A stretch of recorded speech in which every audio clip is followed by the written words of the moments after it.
The wokeness of the Biden-era education department has fueled the desire of parents to seek school choice. And it's no surprise to see tucked in President Trump's One Big Beautiful Bill, a provision that creates a voucher program that finances private and homeschool education.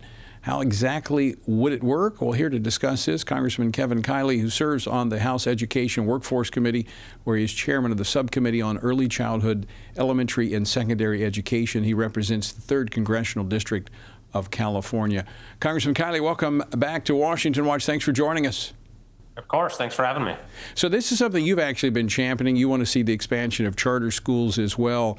Walk us through this provision that is, it appears to be modeled after legislation that started in Arizona back in, I think, 1997 by former Congressman Trent Franks. But it really takes private money to expand these opportunities for kids to private and homeschool education.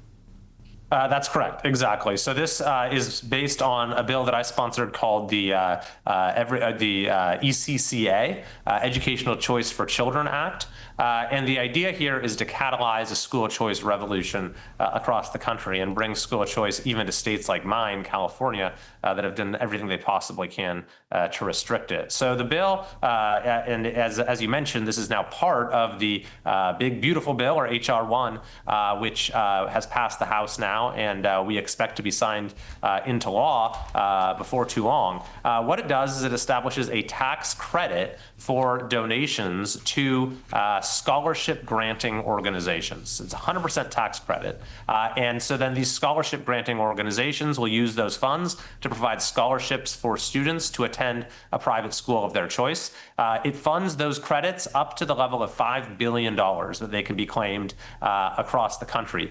We estimate, and then it continues for 4 years. We estimate that'll mean getting 2 million kids a private school choice across the country. And then, as you mentioned, I'm also advocating for inclusion of a bill I've sponsored called the High Quality Charter School Act, which is going to do something similar for charter schools by potentially tripling the number of students attending charter schools nationwide. So this in particular helps states like yours in California that, unlike many of the red states that are adopting very similar provisions, as I mentioned, this first started in Arizona about 30 years ago. I introduced it when I was in the legislature in Louisiana, but back then we weren't quite at the point we are now. Louisiana has something very similar today. This well, first, I want to go to something that the critics say in the educational establishment, saying it's taking dollars away from programs that would strengthen all schools, expand access to early childhood education, make sure that our kids have access to mental health counselors and to other mental health supports. How does providing opportunity for kids through private donations into these scholarship funds take anything away from other education? Well, it doesn't. In fact, it's just the opposite. And the idea that more money will improve student outcomes necessarily has been completely debunked. Under the Biden administration, we increased education spending by $200 billion, and yet student test scores have plummeted. There's been an inverse relationship. California spends a ton of money on education, and it has some of the worst outcomes in the country. But what really does make a difference is giving families options and giving schools an incentive to offer a high-quality product. So what they're afraid of is competition. That's right, exactly. Well, they're afraid of it, but also what we see when the competition does occur is it actually lifts all boats, because then the other schools in the area have to offer a higher quality product. Now, it has a $5 billion cap. I mean, I think there's going to be a lot of interest in this for again, this is people who get a tax deduction by giving money to these scholarship funds. Now, people would argue, well, that's money that people would pay taxes on. Yes, but we're improving education, we're improving the workforce, and we're doing it through the private sector, and this is not a government-created plan. These are private sector, private education. So, I mean, this looks like a win-win.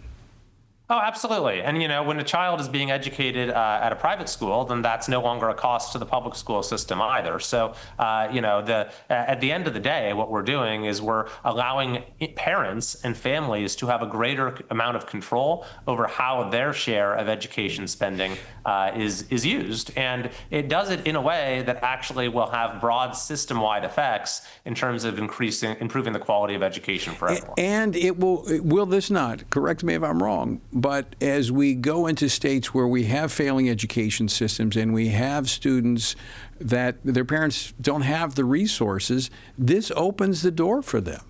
Absolutely. This, right now we have private schools across the country, but only those who have means generally can attend them. But what this bill does is it opens that opportunity up to everyone. So the Democrats who are opposing this bill and calling it some sort of voucher system or claiming that it's harming the public education system, what they're really defending is making school choice the exclusive province of the wealthy. What we want to do is open up that opportunity to everyone.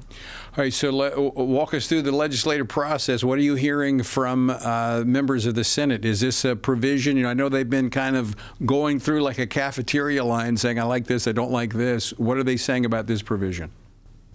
Well, I haven't heard any opposition to it. I think that it's something that's broadly popular, at least within the Republican conference. As you noted earlier, it also can be used by homeschool families, and there's many millions of homeschool families across the country that we need to support, and in every way we can. They've actually been, under attack in states like California, but actually out of COVID, homeschooling became more popular than ever. So I think the Senate is going to certainly have its say on many facets of this bill, but I think this is a provision that they'll want to protect. And indeed, what I want to see happen is them add the charter school part as well, which will provide a similar tax credit for starting up new charter schools that essentially replicate those that currently exist that are already getting great results. Congressman Kiley, we just got a minute left. I know this morning the Department of Education held a hearing titled Examining the Policies and Priorities of the Department of Education.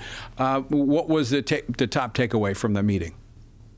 Well, the Democrats on the committee are very interested in defending the status quo. And the status quo is one of failure. It's one of where we've shoveled more and more and more money into the system, and student performance has gotten worse and worse and worse. The administration has proposed a number of reforms to reverse that trajectory. And so if the Democrats wanted to sort of disagree with the way that they're going about reforming our education system, that's one thing. But instead of doing that, they simply just want to defend the status quo, which to me is unacceptable because you have millions and millions and millions of kids across this country who are not getting the education they deserve.